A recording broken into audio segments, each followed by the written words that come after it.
Hello दोस्तों, कैसे हो आप लोग। आशा करते हैं कि आप लोग ठीक होंगे। जैसा कि आप स्क्रीन पर देख पा रहे होंगे, बीपीएससी 40वीं पीटी परीक्षा जो कि 27/8/1995 में हुआ था, आज हम उन सभी प्रश्न को कवर करेंगे जो कि 40वीं पीटी परीक्षा में प्रश्न पूछे गए थे। कल का एग्ज़ाम 71वीं बीपीएससी का हुआ था। उसमें जो प्रश्न आए थे, अगर आप वो सारे प्रश्न को देखते हैं तो आपको ज़रूर बहुत ही अच्छा मोटिवेशन मिलेगा कि किस तरह से हमको पढ़ना है। और सच में अगर आप पढ़ रहे हैं तो आपसे वही प्रश्न पूछा जा रहा है। तो चलिए हम आज इस क्वेश्चन में एनालिसिस करेंगे। बीपीएससी 40वीं पीटी परीक्षा जो कि 1995 में हुआ था। और जब तक हम क्वेश्चन का प्रैक्टिस नहीं करते हैं तब तक हमको कोई आइडिया नहीं मिलता कि किस तरह से और कैसे पढ़ना है। चलिए शुरू करते हैं आज का सवाल देखेंगे हम यहाँ पर। सवाल कह रहा है कि छोटा नागपुर का पठार कैसा है, तो एक संप्राय भूमि है। मार्मो गोवा पतन कहाँ स्थित है, तो गोवा में है। सबसे बड़ा हिमनद कौन सा है, तो वो है गंगोत्री। भारत के चावल के कटोरे को किस क्षेत्र को कहा जाता है, वो कृष्णा गोदावरी डेल्टा क्षेत्र को कहा जाता है। ग्रीन ग्रीस हरित शांति क्या है, तो पर्यावरण समर्थकों का एक अंतर्राष्ट्रीय संगठन है। तेज हवा वाली रात्रि में ओस क्यों नहीं होती है, वाष्पीकरण की दर जो होती है वो तेज होती है, जिसके कारण ओस नहीं होती है। समुद्र नीला क्यों प्रतीत होता है, आकाश के परिवर्तन तथा जल के कणों द्वारा प्रकाश में परिकर्षण के कारण। न्यूजीलैंड में पाया जाने वाला उड्डयनहीन पक्षी कौन सा है, तो वह कीवी है। तो यह 40वीं बीपीएससी पीटी परीक्षा में पूछा गया प्रश्न है, आप सभी देख सकते हैं। और मैं शाम तक एनालिसिस करके बताऊंगा कि जो 71वीं बीपीएससी परीक्षा में हुआ था उसमें किस तरह के क्वेश्चन आए थे। नहीं तो मैं शॉर्ट्स के माध्यम से आप सभी को उपलब्ध करा दूंगा और आप वहां पर देखकर उसका आंसर करेंगे, ठीक है। पत्थर के कोयले के भंडार में कौन सा देश संसार में अग्रणी है, तो वो है चीन। मृदा अपरदन कैसे रोका जाता है, तो ये TRE1 बीपीएससी TRE1 का ये क्वेश्चन है। और आप सभी कहते हैं कि ये मतलब कि PYQ से पूछा नहीं जाता, तो ये जो क्वेश्चन आप देख रहे हैं, मृदा अपरदन कैसे रोका जाता है वनरोपण से, तो ये TRE1 का क्वेश्चन है। TRE1 का क्वेश्चन है। तो यहाँ से हमको मालूम चलता है कि PYQ से मतलब जो क्वेश्चन बनते हैं, चाहे किसी भी आयु का एग्ज़ाम हो, तो उसमें PYQ बहुत ही महत्वपूर्ण होता है। तो ऐसे में आप सभी PYQ का क्वेश्चन का सेट लगा कर जाएंगे। और हम सभी इस चैनल पर इस सीरीज़ को कवर कर रहे हैं। टोटल 18,000 प्रश्न हैं, जो कि अपने आप में बहुत ही बड़ा नंबर होता है। तो जितना ज़्यादा आप क्वेश्चन को देख कर जाएंगे उतना ही आपका कॉन्सेप्चुअल क्लियर होता जाएगा और आपको एक आइडिया मिलता जाएगा कि हमने इस क्वेश्चन को पढ़ लिया है। जैसे आप यहाँ पे देख कर जाएंगे कि मृदा अपरदन कैसे रोका जा सकता है, तो यह TRE1 में, हालांकि ये परीक्षा हुआ था 1995 में और TRE1 हुआ था 2023 में। तो आप इससे अंदाज़ा लगा सकते हैं कि क्वेश्चन PYQ रिपीट होता है। चलिए अगला सवाल शुरू करते हैं हम। आकाशगंगा के केंद्र की परिक्रमा करने में सूर्य को कितना समय लगता है, तो 25 करोड़ वर्ष लगता है। जिला नियोजन एवं विकास परिषद का प्रधान कौन होता है, तो जिला विकास पदाधिकारी। भारतीय संविधान के किस अनुच्छेद में राज्य की विधानसभाओं के निर्वाचन का प्रावधान प्रस्तुत है, तो अनुच्छेद 170। किसी राज्य में विधान परिषद की संरचना अथवा विघटन किसके द्वारा किया जा सकता है, तो केंद्रीय संसद द्वारा। लोकसभा का प्रधान नेता कौन होता है, तो प्रधानमंत्री होते हैं। राज्यसभा की भंग करने का अधिकार किसके पास होता है, राज्यसभा भंग नहीं हो सकता है, ठीक है। लोकसभा भंग हो सकता है लेकिन राज्यसभा भंग नहीं हो सकता। और राज्यसभा को उच्च सदन भी कहा जाता है, ठीक है। यदि किसी राज्य की विधानसभा का अध्यक्ष पद त्यागना चाहे तो वो अपना त्यागपत्र किसे देगा, उपाध्यक्ष को देगा। लोकसभा को कार्यकाल की समाप्ति के पूर्व किसके द्वारा भंग किया जा सकता है, राष्ट्रपति द्वारा मंत्रिपरिषद की सलाह पर। साप्टा का पूर्ण रूप क्या है, the south Asia preferential trade agreement.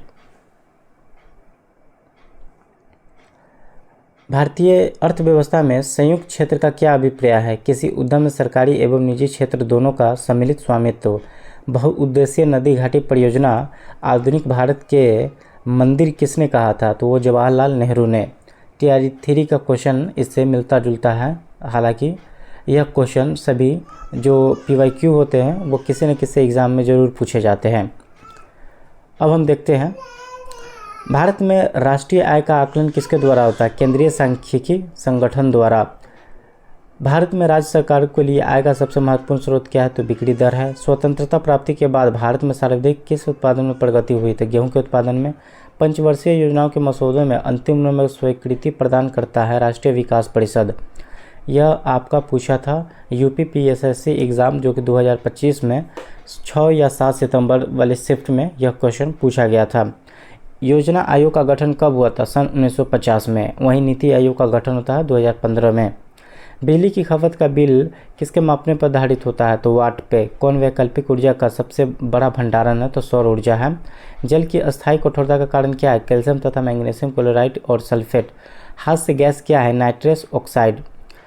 जब हम बकरी या भेड़ के मांस खाते हैं तो हम क्या करते हैं? तो द्वितीय उपभोक्ता होते हैं। मतलब हम क्या होते हैं उस समय? द्वितीय उपभोक्ता होते हैं।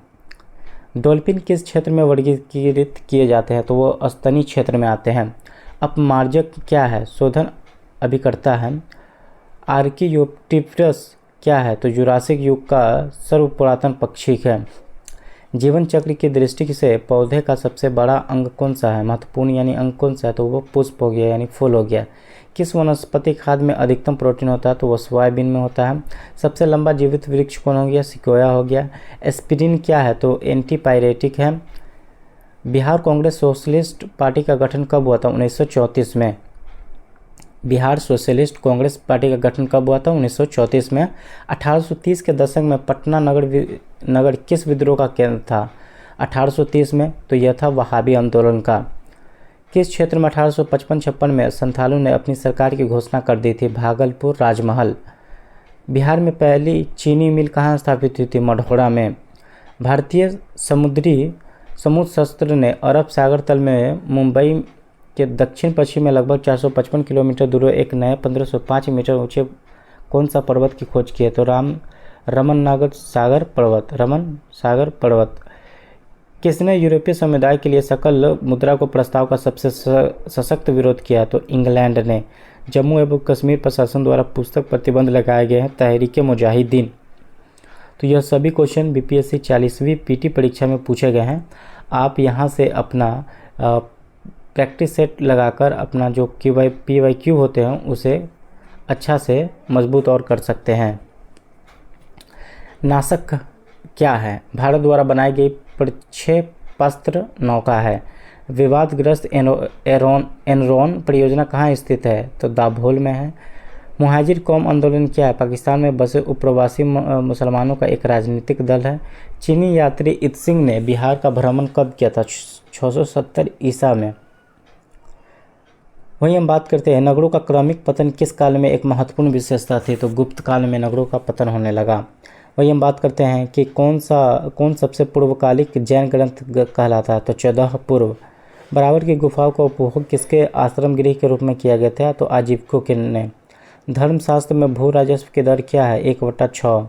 ऋग्वेद संहिता का 9वां मंडल पूर्णतः किसको समर्पित है? सोम और इस पेय पर नामांकित देवता। हड़प्पा में मिट्टी बर्तनों का सामान्यतः किस रंग का उपयोग किया हुआ है? तो लाल। अब हम यहाँ से कुछ प्रश्न को देखेंगे। किसके द्वारा मंदिरों में प्रवेश के अधिकार की मांग की प्रस्तुति के कारण 1899 में तिरुनेलवेली में भयंकर दंगे हुए थे? तो नाट्यशास्त्र।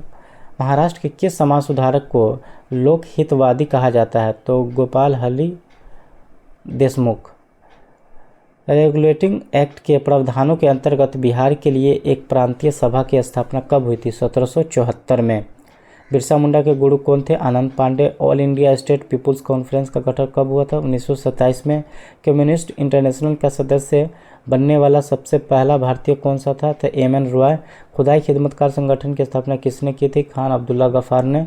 किसने खिलाफत आंदोलन को हिंदुओं और मुसलमानों की एकता को ऐसे अवसर में देखा जो 100 वर्षों में पुनः प्रस्तुत नहीं होगा? इन्होंने मतलब महात्मा गांधी ने ऐसा कहा। अब हम यहाँ पे देखते हैं कि मयूर सिंहासन पर बैठने वाला अंतिम मुगल सम्राट कौन था? मोहम्मद शाह। किस क्षेत्र में यूरोप वासियों को सर्वोत्तम सोरा और अफीम प्राप्त हुआ? तो बिहार में। किसे जहांगीर ने खान की उपाधि दी? तो विलियम हॉकिंस ने। बिहार के सुप्रसिद्ध संत सूफीरदन मनेरी का संबंध सूफियों के किस संप्रदाय से था? फिरदौसी से। विजयनगर के पहले शासक जिसने बहमनी से गोवा को छीना था? हरिहर द्वितीय ने। वही हम बात करते हैं कि किसने 1873 में सत्य शोधक समाज की स्थापना की थी? ज्योतिबा फुले ने। भारतीय राष्ट्रीय कांग्रेस की प्रथम महिला अध्यक्ष कौन थी? तो एनी बेसेंट थी। किस वर्ष हिंदुस्तान रिपब्लिक एसोसिएशन की स्थापना हुई? 1924 में। मानव बलि प्रथा के निषेध करने के कारण अंग्रेजों के विरुद्ध विद्रोह करने वाले जनजाति का नाम क्या था? खोंड। वही हम बात करते हैं लास्ट क्वेश्चन जो कि 40वीं पीटी परीक्षा में पूछे गए हैं। किसने 1857 के विद्रोह को एक षड्यंत्र की संज्ञा दी? तो Sir James Outram and W Taylor ने। तो यह था बीपीएससी पीटी परीक्षा 40 का पूरा सामान्य अध्ययन का प्रश्न। और हम सभी जानते हैं कि प्रैक्टिस सेट लगाने में बहुत ही हम सभी का कॉन्फिडेंस और कहीं ना कहीं हमें एक मोटिवेशन मिलता है कि हम किस तरह से अपना आप को तैयारी करें, अच्छा स्कोर करें, ताकि हम एग्ज़ाम को फाइट करके निकाल सकें। चलिए हम आगे बात करेंगे 41वीं बीपीएससी पीटी परीक्षा जो कि 1946 में हुआ था, उसमें पूछे गए प्रश्न को हम कवर करेंगे। मिलते हैं नेक्स्ट वीडियो में।